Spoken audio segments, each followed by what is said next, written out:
이제 마지막이고요. 한국건설산업연구원 경제금융연구실장이신 허은경 박사님께서 대한주거의 제도 방안 모색에 대해서 발표해 주시겠습니다. 큰 박수 부탁드립니다. 네, 반갑습니다. 방금 소개받은 한국건설산업연구원 허은경입니다. 답답하시죠? 1시간 똑같은 어두운 데서 들으시려니까 답답하시긴 하실 텐데요. 또 식사 시간이 멀지 않았으니까 잘 시간을 맞춰서 잘 노력해 보겠습니다. 첫 번째 주제를 한번 다시 생각해 보면 메시지는 두 가지라고 생각해요. 하나는 대한주거가 주택 대비해서 19%에서 24%의 비중을 차지했다. 우리가 생각했던 것보다 훨씬 시장에 미치는 비중이 크고 영향력이 크다. 특히 어디에 영향을 많이 미쳤냐? 전세 가격, 특히 주거 안정에 상당한 기여를 했다. 이 두 가지가 우리가 지금 대한주거가 지금까지 우리가 이제 정부의 규제의 부침은 있어 왔지만 제대로 평가해야 되는 공중의 가장 중요한 부분 아닌가라고 생각합니다. 결국은 대한주거가 만약에 공급이 안 되면 무슨 문제가 생기느냐? 전세 가격 문제에 직접적으로 영향을 미칠 수 있고, 전세는 누가 사느냐? 취약계층이 살죠. 결국은 임차시장이라는 게 매매가 아니라는 겁니다. 그렇게 보면 우리가 대한주거의 역할에 대해서 이것이 매매하시는 투자 상품으로서의 기능만을 얘기할 것이 아니라 주거 안정, 특히 취약계층이나 아니면 계층적으로 봤을 때 중산층 이하 서민들에 있어서 주거 안정이나 임차 시장의 안정 부분에 있어서의 역할들을 우리가 재평가해야 된다라고 보여집니다.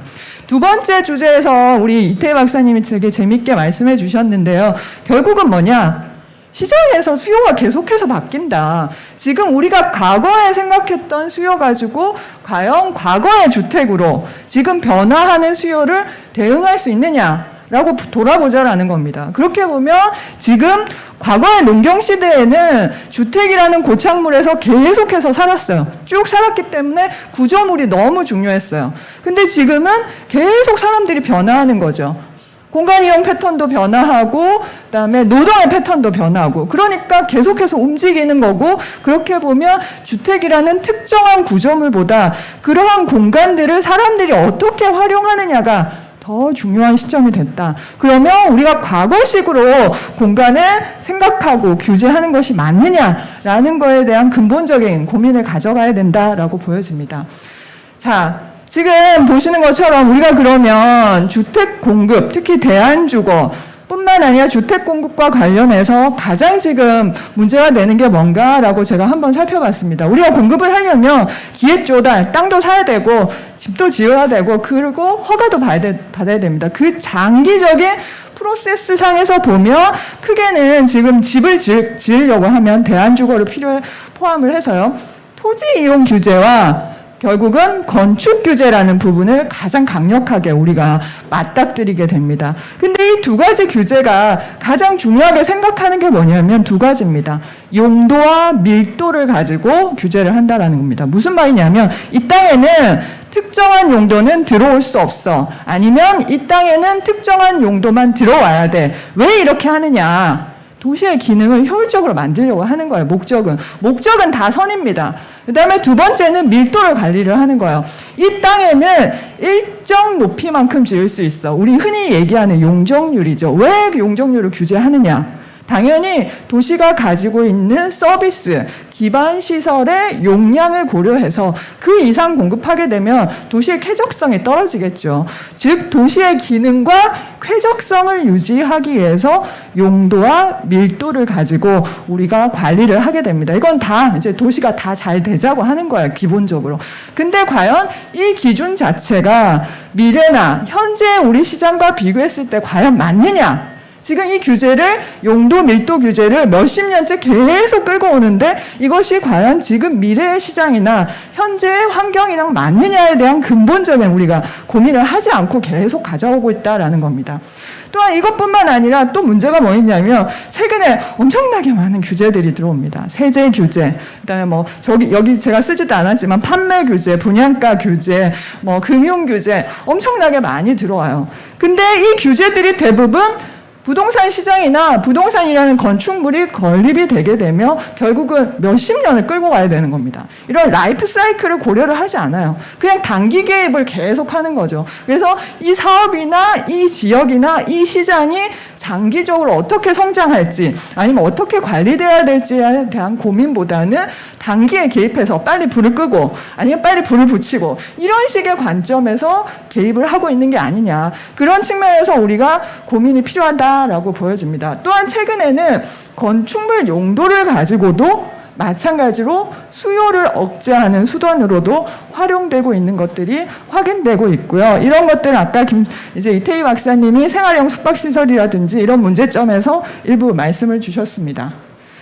자, 그래서 제가 이제 판단을 해보니까 지금 제일 큰 문제가 뭐냐라고 생각하니까 전 세 가지인 것 같아요. 첫 번째는 건축물 용도 규제 쪽이 상당히 우리가 도심 안에서 주택을 공급하는데 저의 요인이다. 두 번째는 용도지역제 너무 문제가 많다. 너무 경직적이고 시장 변화를 전혀 반영하지 못한다. 그리고 세 번째는 지금 현재 용적률, 용도지역제와 커플링이 되어 있어요. 용도지역제와 밀도관리라는 것이 커플링이 되어 있어서 이 용적률이 과연 도심에서 원하는 수요를 다 받기에 충분하냐. 충분하지 않은 걸로 저는 판단되고요. 그렇게 이 세 가지에 대해서 말씀드리겠습니다. 자, 주택은 주택법에 지금 현재 주택으로 정의가 되어 있고요. 세대의 구성원이 독립적으로 살 수 있는 것이고요. 또한 구성 요건을 보게 되면 대부분 다 구조 중심의 주택입니다. 근데 주택 아닌데 사시는 분들이 많아요. 여러분들 만약에 그 상가주택에 살고 있다. 그러면 그 위층은 주택이냐 아니냐. 공시가격에 발표를 해야 되냐, 발표를 해야 되지 않느냐. 아니면 고시원에 사는 것은 주택이냐, 주택이 아니냐. 에어비앤비에서 6개월 정도 사시면 거기는 주택이냐, 주택이 아니냐. 굉장히 헷갈리실 거예요, 실생활에서. 그런 것들은 다 주택이 아닙니다. 그렇지만 통계청에서는 사람들이 다 사시기 때문에 거처라는 개념으로 포괄해서 센서스 조사를 해요. 사람들이 주택법상의 주택에만 살지 않는다는 겁니다. 특히 최근 패턴은 주택 외에 사시는 비율이 계속해서 증가하고 있고 앞서 대한주거가 증가하다 보니까 당연히 오피스텔이 증가하죠. 오피스텔은 준주택 안에 들어와 있긴 하지만 오피스텔에서 사는 사람이 늘어나면 당연히 주택에 살지 않는 사람들이 굉장히 늘어가는 패턴으로 나타난다라고 보여집니다.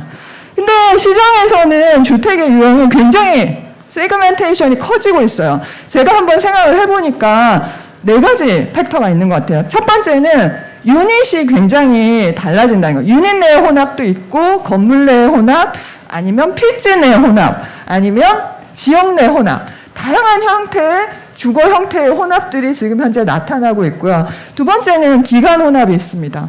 뭐 에어비앤비 잘 아시고요. 고시텔에 사시는 분도 있고 최근에는 쉐어하우스의 제일 최대 홍보가 단기 숙박 가능입니다. 그러면 단기 숙박으로 이렇게 3개월을 사십니다. 그럼 이분은 주택에 살지 않고 어디에 사시는 겁니까? 그럼 여기는 주택입니까? 주택이 아닙니까? 이렇게 보면 지금 현재 법상에서 얘기하는 주택이라는 것들이 사람들이 살고 있는 주거 공간을 포괄하지 못하는 형태로 지금 현재로서는 가고 있는 거 아닌가라고 생각을 하고 있습니다.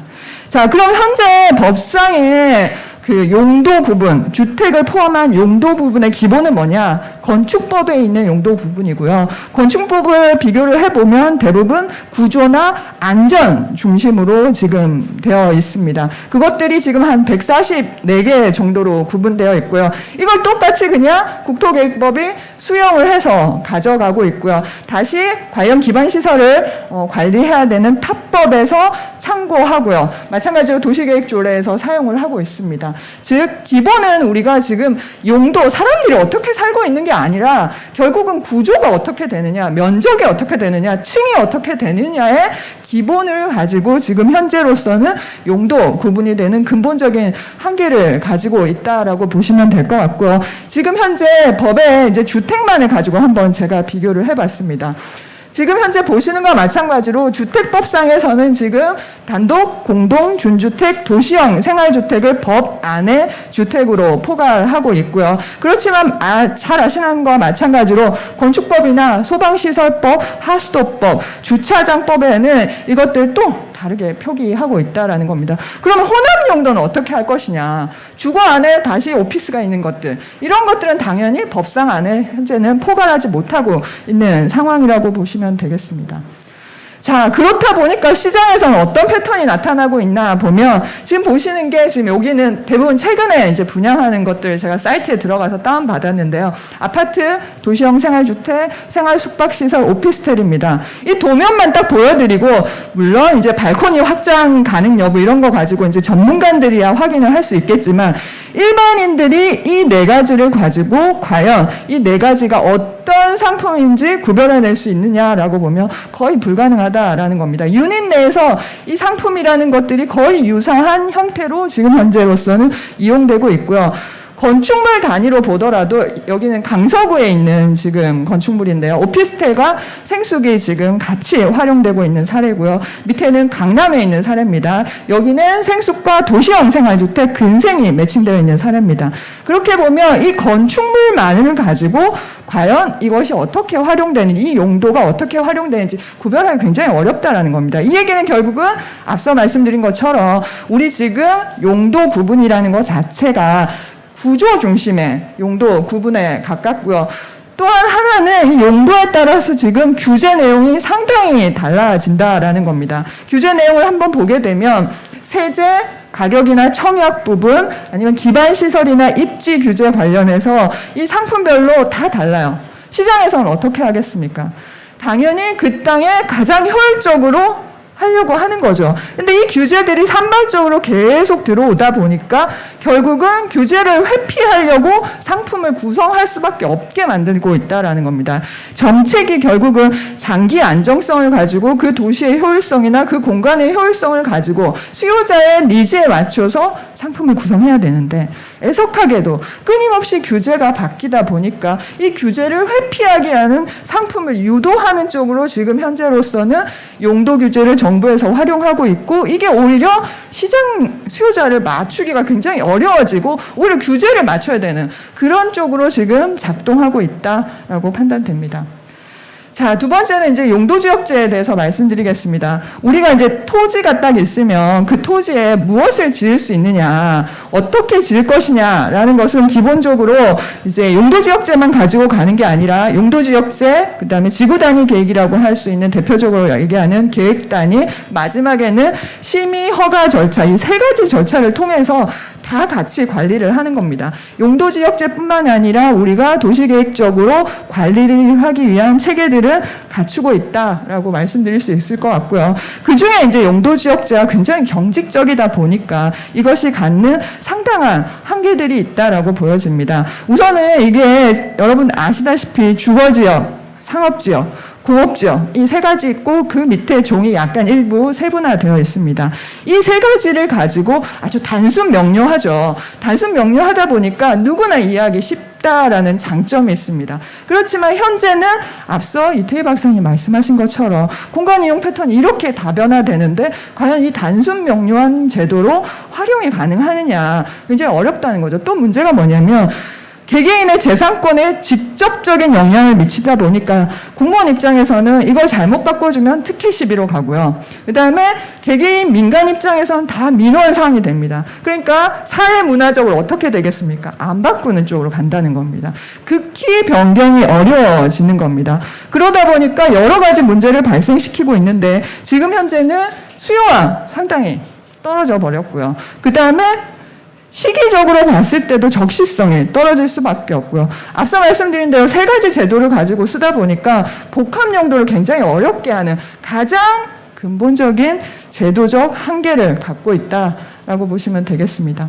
자, 그러면 정부에서 아무것도 안 했겠습니까? 당연히 뭔가 했죠. 유연화를 위해서 다양한 제도를 만들었습니다. 가장 최근에 들어온 게 2015년에 입지구제 최소구역이라는 거 들어왔습니다. 근데 그 이후에 몇 개 지정됐느냐? 5년 동안 5개 지정됐습니다. 왜냐? 이것도 마찬가지로 앞서 말씀드린 대로 특혜 시비에서 벗어날 수 없다는 겁니다. 그래서 많이 지정하게 되면 공무원 입장에서는 우리 제도 환경상 다 특혜로 갈 수 있는 소지가 있다 보니까 굉장히 소극적으로 지정할 수밖에 없고 이 유연화를 위한 제도 노력들이 있었지만 실질적으로는 굉장히 제한적인 효과만을 발휘했고 시장과는 상당히 달라졌다라고 보시면 되겠습니다. 자, 대표적인 재미있는 사례 두 가지 보여드릴게요. 자, 지금 왼쪽에 보시는 데는 성수동입니다. 가장 요즘 힙한, 지금 여기 젊은 기자님들 엄청 많이 계신데 힙한 지역이죠. 근데 여기 용도 지역은 중공업 지역입니다. 예전에 몇십 년 전에 여기 공장들이 많았죠. 성수동 제화. 그래서 그 공장을 유산으로 지금 가장 힙한 상업지역이 됐습니다. 근데 현재 이용을 생각하게 되면 여기는 대규모 리조닝을 해야 돼요. 다 용도지역을 상업지역으로 바꿔야 된다는 말입니다. 근데 상업지역을 바꾸는 순간 재산에 엄청난 차이가 발생하죠. 그러다 보니까 아무도 못 하시는 거죠. 그래서 지금 현재로서도 당연히 중공업 지역으로 그대로 남아있다라고 보시면 될 것 같고요. 오른쪽에는 어디냐면 죄송합니다. 판교 제1 테크노밸리입니다. 여기 어디냐면 준주거입니다. 자, 기존 지역에 이렇게 용도와 용도 지역과 용도의 불일치는 오케이. 어차피 이제 세상은 변했는데 제도가 못 따라갔다. 근데 신규 개발지에 있어서도 용도 지역과 실제 용도의 불일치 현상들이 계속 발생하고 있습니다. 왜냐하면 지구 단위 계획을 하면서 가운데 판교역 주변에는 상업지역으로 만들고 여기 제1 테크노밸리 쪽 같은 경우에는 용적률 밀도를 기준으로 하다 보니까 여기는 준주거로 만든 겁니다. 그래서 여기에 지금 들어있는 거는 NC소프트나 카카오 같은 업체들이 쭉 있고요. 여기 안에는 대부분 다 오피스 빌딩이거나 아니면 지식산업센터입니다. 그렇지만 여기 지금 현재는 준주거고요. 대부분 지금 이제 신도시 개발을 할 때도 자족용지라는 지역을 대부분 다 준주거로 만들면서 밀도 관리 쪽에 더 초점을 맞추면서 실질적으로 계획을 하면서 용도 관리의 의미라는 것이 상당히 퇴색되는 쪽으로 지금 가고 있는 거 아닌가라는 생각은 합니다. 자, 우리만 이러냐? 아닙니다. 미국도 당연히 이런 문제 비슷하게 발생하겠죠. 제도와 현실의 차이, 이건 어디서나 발생하니까. 그래서 미국 같은 경우에도 다양한 제도들에 대해서 도입하고 노력을 했는데 이 토지 이용 규제라는 것 자체가 기본적으로는 지자체 권한입니다. 그래서 미국에서 제일 복잡한 데 어딥니까? 여러분 다 아시다시피 뉴욕입니다. 그래서 뉴욕 같은 경우에는 끊임없이 제도 노력을 했고요. 지금 보시는 것과 마찬가지로 2010년에는 이 뉴욕 같은 정말 엄청난 대도시도 리조닝을 했습니다. 근데 서울은 사실은 거의 지금 불가능한 경직적인 제도를 계속해서 유지하고 있고요. 미국뿐만 아니라 일본도 마찬가지로 노력을 하고 있습니다. 일본은 어떤 식으로 얘기하냐면 특구 제도를 우리보다는 좀 더 적극적으로 지정을 해서 거기를 활성화하려고 하고 있습니다. 물론 일본 같은 경우는 집값이 떨어지고 있기 때문에 특구를 지정해서 개발하는 것이 그 지역사회에 도움이 된다라는 사회적 합의가 있었고요. 그런 것들이 도시재생 특구를 통해서 여러 개발이 될 수 있는 환경들을 조성했다라고 보여집니다. 그럼에도 불구하고 우리가 만약에 서울이라는 도시 혹은 지방광역시나 지방중소도시의 도심 지역의 지역 개발을 통해서 도시 기능의 제고, 활성화라는 차원에 대해서 한 번 더 검토를 한다라고 하면 지금 현재 이 경직적인 용도지역제에 대해서는 전면적인 고민이 필요한 게 아닌가라고 보여집니다. 자, 마지막으로 이제 용적률입니다. 이건 밀도 얘기고요. 우리가 과연 지금 용적률이 낮냐, 높냐, 이건 이슈는 굉장히 장기적이었고 오래된 이슈라고 보여집니다.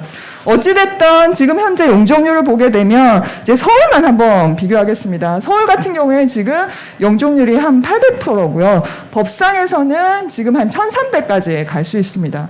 그렇게 보면 500%포인트 정도 서울시는 법보다는 낮게 지금 규정을 하고 있다.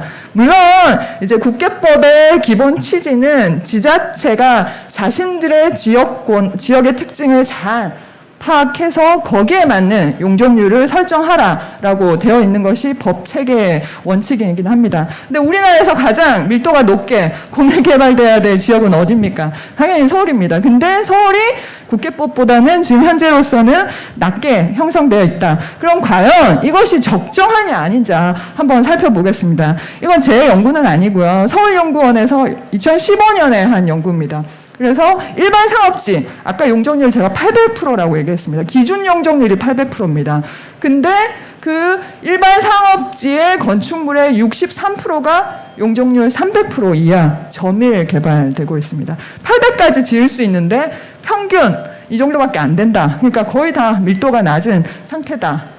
자, 그래서 아까 앞서 첫 번째 주제에 김성환 박사가 건축물 대장 자료를 저희가 좀 분석을 했습니다. 그래서 저희가 한번 분석을 했습니다. 그래서 준공 연도별로 용적률이 얼마 정도 되는지 한번 보니까 최근 들어서 지속적으로 용적률이 올라가는 추이는 분명히 확인되고요. 2010년대 들어서는 여기 다 일반 상업입니다. 일반 상업이 800인데 대비해서 한 500%대까지 개발되는 것들. 지금 이거는 준공된 거기 때문에 이 해에 이제 개발된 걸로 판단을 하셔야 되고요. 그렇게 보면 2020년 작년에 개발된 준공된 건축물의 평균 용적률은 565.7%입니다. 그 얘기는 800%를 생각하면 230% 정도의 용적률을 못 찾아먹고 있다. 더 낮게 점일 개발되고 있다라고 보시면 될 것 같고요. 그 얘기는 무슨 얘기냐? 기준 용적률보다 지금 빗금친 데만큼은 다 남아있는 용적률입니다. 그렇게 보면 과연 지금 현재 서울의 용적률이라는 것 자체가 과연 더 이상 밀도를 올릴 수 없게 고밀 개발되어 있다라고 얘기할 수 있느냐라고 보면 여지가 저는 분명히 지금 현재로서 개발된 사례들을 보면 더 추가적인 고밀 개발의 가능성이 충분한 거 아닌가라고 보여지고요. 특히 지금 현재 용적률 체계 여러 가지 문제 중에 하나가 공간적인 패턴입니다. 공간적인 패턴은 결국은 이제 도시만에는 수요가 있고 바깥으로 가면 수요가 떨어집니다. 그러면 당연히 밀도 체계도 이렇게 안쪽으로 들어올수록 고밀 체계로 가야 됩니다. 근데 서울은 사대문화는 원래 밀도가 낮게 설정되어 있어요. 여기까지는 저희가 수용하겠습니다. 그럼 위로 갔을 때 마찬가지로 밑으로 내려가 줘야 되는데 오히려 바깥쪽의 밀도가 더 올라가는 바깥쪽에서 더 고밀 개발이 일어나는 도시 기능의 문제들을 일부 지금 현재 발생하고 있다라고 지금 이 연구에서 나타나고 있고요. 그렇게 보면 지금 현재 밀도 관리 체계에 대해서도 한번 재검토가 필요한 게 아닌가라고 생각을 합니다. 자, 그러면 앞서 말씀드린 대로 일본 같은 경우에는 어떻게 하느냐? 고밀 개발 엄청 합니다. 그래서 도시재생 특별지구 쪽에서 용적률 인센티브를 많이 줘가지고요. 평균 500% 가까이 용적률 인센티브를 줬고요. 최대는 870%까지 줬습니다. 이 얘기는 기준 용적률이 아니라 추가로 준 게 이 정도라는 얘기고요. 그래서 도시만 쪽에 고밀 개발을 해서 특히 더 주택을 짓게 되면 밀도 더 올릴 수 있습니다. 그래서 이런 추가적인 조치까지를 통해서 도시만 쪽에 주택을 넣고 고밀 개발하려고 노력을 하고 있고요. 잘 알려진 사례죠. 맨하튼의 허드슨 야드 같은 경우에는 원래는 1000%대인데 3300%까지 가는 방식으로 해서 밀도를 올려서 도시만 쪽에 고밀 개발을 하려고 합니다. 허드슨 야드의 재밌는 거는 1000%에서 3300 가면서 저렴 주택을 공급하면 밀도를 훨씬 더 많이 줬어요. 우리도 물론 일부 이런 체계가 있습니다. 그렇지만 기준 밀도 위로 잘 못 올라가요. 근데 미국 같은 경우에는 인센티브 제도라는 것 자체가 기준 밀도 위로 계속 올려갈 수 있게 하면서 초고밀 개발을 하게 해준다는 거죠. 그렇게 보면 앞서 말씀드린 대로 기준 용적률 800% 대비 실제로 개발된 건 570이면 이후에 개발되는 사례에 있어서 인센티브를 제도를 적극적으로 활용해서 고밀 개발할 수 있는 여지는 충분하다라고 보여지고요. 그렇게 보면 지금 현재 우리가 인센티브 제도를 정말 적극적으로 활용하고 있느냐에 대한 고민도 필요하다라고 보여집니다. 근데 우리는 또 문제가 뭐냐면 도시만 쪽의 상업지역에 비주거용 비율을 무조건 넣게 하고 있어요. 앞서 이태희 박사님 말씀해 주신 것처럼 리테일 다 망가지고 도시만 쪽에 지금 비주거용 수요는 줄어들고 있는데 지금 현재 서울시에서는 상업지역에 대해서 비주거용 비율을 일정 부분 넣게 하고 있고요. 준주거도 마찬가지라는 겁니다. 이렇게 되면 결국은 실질적으로 우리가 800% 용적률을 못 가져가는 다양한 이유 중에 하나가 수요가 없는 도시만의 비주거용을 넣게 유도하는 토지 비효율을 제도적으로 가지고 있다라고 보여지고요. 근데 반면에 일본 같은 경우에는 도시만의 공동화 막아야 되기 때문에 오히려 주택을 넣으면 혜택을 주는 쪽으로 간다라는 겁니다. 자, 그러면 팬데믹 이후에 세상이 바뀌었는데 예전처럼 도시만에 주거용과 업무용을 더 많이 넣게 하는 것이 맞느냐, 아니면 도시만에 오히려 수요자가 원하는 호남 용도나 주거용들을 넣을 수 있게 해주는 게 맞느냐에 대한 고민이 좀 필요하지 않나라고 보여집니다. 자, 이제 제가 길게 말씀드렸는데 좀 정리하겠습니다. 제 가장 요즘에 큰 고민이 뭐냐면요. 오늘 이제 대한주거도 있지만 결국은 이제 최근에 부동산과 관련된 여러 사회적 문제들이 커지고 있고요. 이 결국은 격차 확대의 문제라고 생각합니다. 그게 세대별 격차 확대가 됐던 아니면 계층별 격차가 확대가 됐던 이것들을 앞으로 우리 사회가 어떻게 해결해야 되냐라는 고민들이 있는데요. 이 유럽에서 있었던 일입니다. 유럽의 토지 이용 규제 엄청나죠. 뭐 런던 가보시면 보호해야 되는 곳들이 너무 많아요. 그래서 토지 이용 규제를 엄청나게 강력하게 했고요. 이렇게 하니까 어떻게 됐느냐? 공급을 못하는 거예요. 규제가 너무 심하니까. 공급을 못하니까 어떻게 됐느냐? 도시의 월 쾌적성은 너무 좋아요. 살기 너무 좋죠. 그리고 자산의 희소성은 굉장히 높아졌습니다.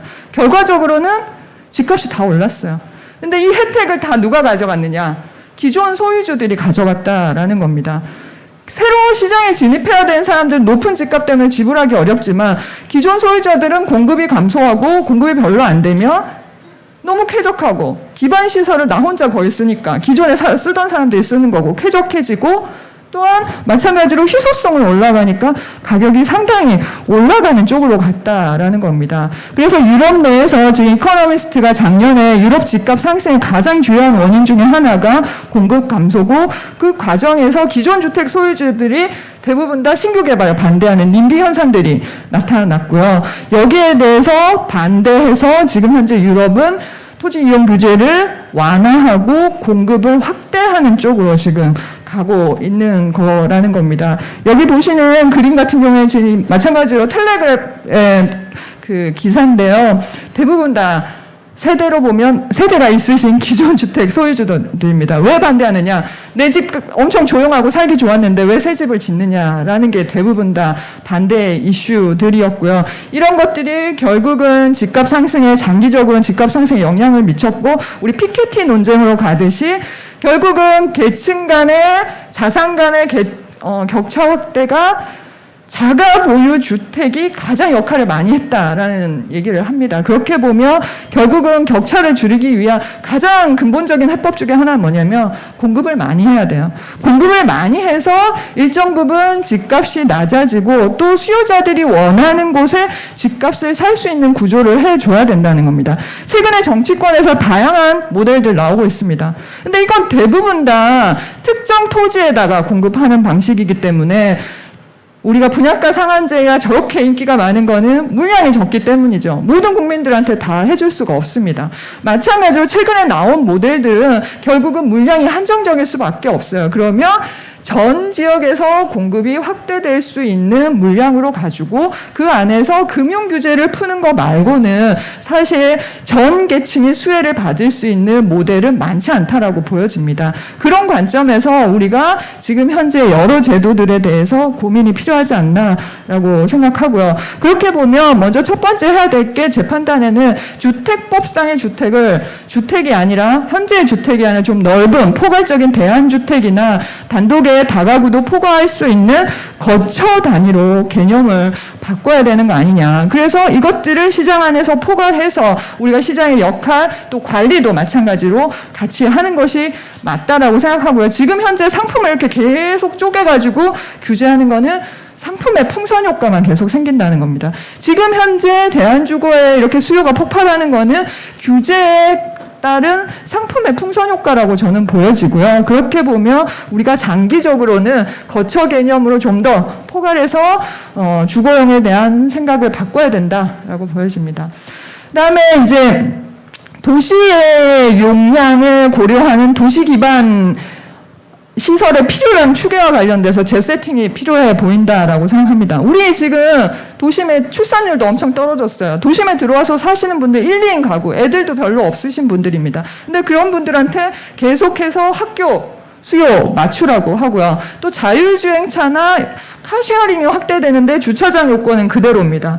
근데 여러분 길 가다 보면 퍼스널 모빌리티는 다 인도에 쓰러져 있어요. 오히려 새롭게 요구되는 인프라를 개선을 하고 기존에 감소하고 있는 수요에 대한 요구량을 재세팅을 해야 되는데 그건 안 하고 기존에 그 세팅되어 있는 요구량에 계속 맞춰서 규제만 덧대는 방식으로 가는 거는 분명히 문제가 있다라고 보여지고요. 그렇게 보면 용도 혼합이나 도심 안쪽에서는 용도 혼합이나 용도 전환이 계속해서 빈번하게 나타날 텐데 결국은 대분류 체계, 즉 용도 기반 시설에 대한 사용량에 기반해서 그게 가장 지금 현재로서는 도시 안에서 기존 도시 안에서는 중요하다라고 하면 그 안에서 좀 더 용도 분류 체계를 대분류 체계로 장기적으로 우리가 고민해서 가야 되는 거 아닌가라고 생각을 합니다. 그다음에 이제 마지막으로는 제 고민이 뭐냐면 결국은 우리가 대안주거, 복합개발, 복합용도 혼합 이런 것들은 다 어디서 나타나냐면 상업지역, 준주거, 준공업에서 나타나는 거예요. 주거지역은 기존의 틀이라고 할 수 있는 주거 환경의 안정성 유지라는 측면에서 그대로 두고 이 세 가지에 대해서는 우리가 앞으로 어떻게 더 고밀배발하고 수요자 변화에 맞춰서 도시를 관리할지 그 제도적인 방식에 대해서 전면적인 재검토가 필요하다라고 보여지고 그 방식은 결국 용도 혼합의 자율성을 보장하고 그다음에 고밀개발할 수 있는 쪽으로 가야 되지 않을까라고 생각합니다. 자, 이 장표만 설명드리고 마무리하겠습니다. 정부에서 요즘에 뭐 여러 고민이 있는 건 사실입니다. 워낙 부동산이 중요하다 보니까 고민이 있는 건 사실인데 너무 단기 개입을 한다는 겁니다. 부동산은 사실 장기 사업이에요. 개인 입장에서 보더라도 이제 가장 큰 자산이고 그러다 보니까 내가 10년 이상 빌릴 수 있는 돈들을 조달해서 들어가는 거고 사업자 입장에서도 당연히 대규모 사업이고 장기간에 장기 대규모 자금을 끌고 들어온다라는 겁니다. 근데 이거를 그냥 막 아무 그 고려 없이 들어온다는 거죠. 자, 허드슨 야드 같은 경우에도 보면 미국에서 뭐 최대 개발 사업이죠. 근데 얘들도 그냥 들어오지 않습니다. 이 계획할 때는 어떤 걸 지원해주고, 그다음 개발할 때는 어떤 걸 지원해주고, 준공 후까지 고민을 한다는 겁니다. 이 프로세스에 전반적으로 검토해서 이 라이프 사이클을 검토해서 이 사업이 장기 안정적으로 운영될 수 있는 방식으로 고민을 하고요. 그 과정에서 공공은 당연히 고용 창출도 얻고 저렴주택 공급도 확보한다라는 겁니다. 그렇게 보면 서로 윈윈할 수 있는 민간과 공공이 윈윈할 수 있는 거는 이 사업 자체가 굉장히 장기 사업이라는 걸 기본적으로 인식하고 단기 개입을 하지 말아야 된다라는 겁니다. 거기에 대해서 정부가 우리 대안주택이 됐던 대안주거가 됐던 아니면 다른 여러 가지 부동산과 관련된 사업에 있어서의 근본적인 접근 방식을 바꿨으면 하는 바람입니다. 이상입니다. 감사합니다. 예, 수고하셨습니다. 발표하신 세 분 박사님께 다시 한번 큰 박수 부탁드립니다.